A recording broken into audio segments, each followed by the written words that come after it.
Let me begin by saying, I don't know a lot about Korean cinema, but what I just watched, definitely not the best film, at least, I mean, what did I just watch?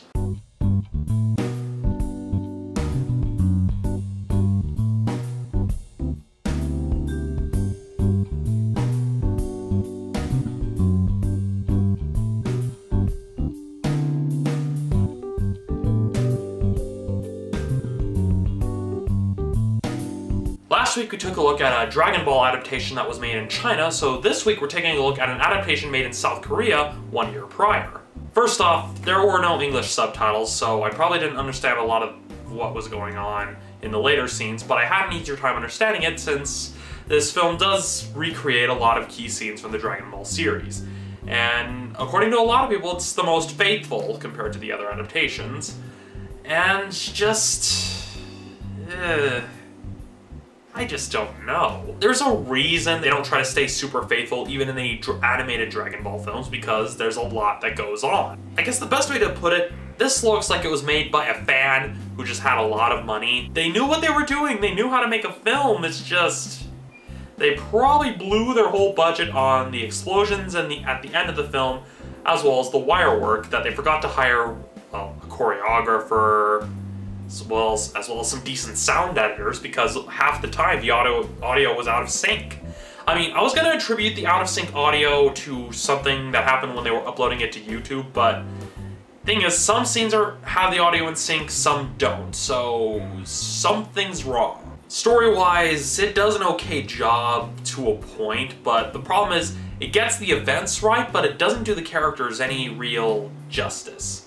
I mean, the strongest example I could find in this film is the fact that, well, they essentially castrate Yamcha. True, Yamcha is not that strong of a fighter throughout the series, but he's still a good fighter. He does give Goku a challenge when they first meet, and in fights later.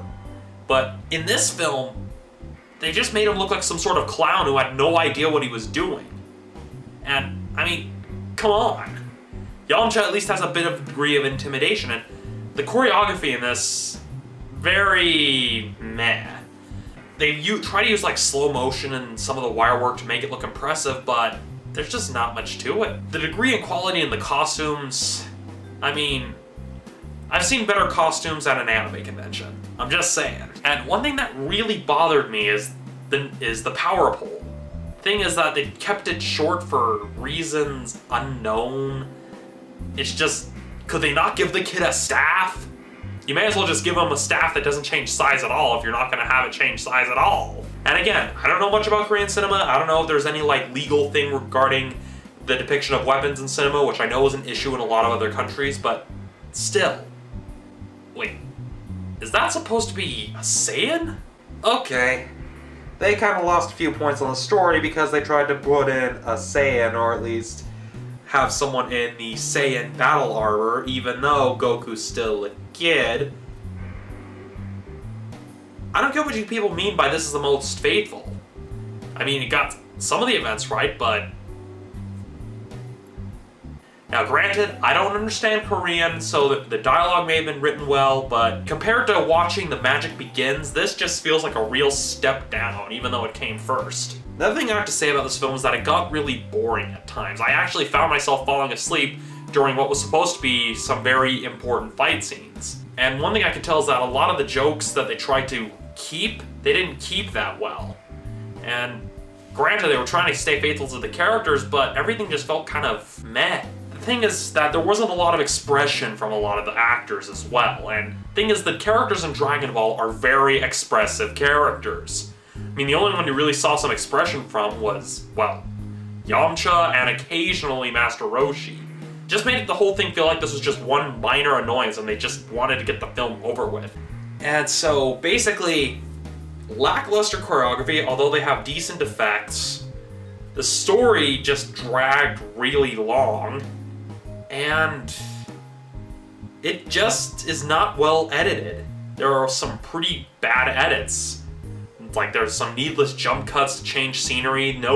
There's no transition to locations in certain scenes. Yeah, I'm gonna have to give Dragon Ball Son Goku Fights Son Goku Wins from South Korea a 2 out of 5.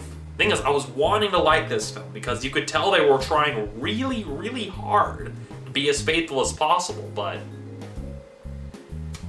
I mean, if you don't have the budget, you shouldn't really try a large-scale Dragon Ball film. You gotta scale it back. This film is just not that great of a film. I'm sorry. It just isn't.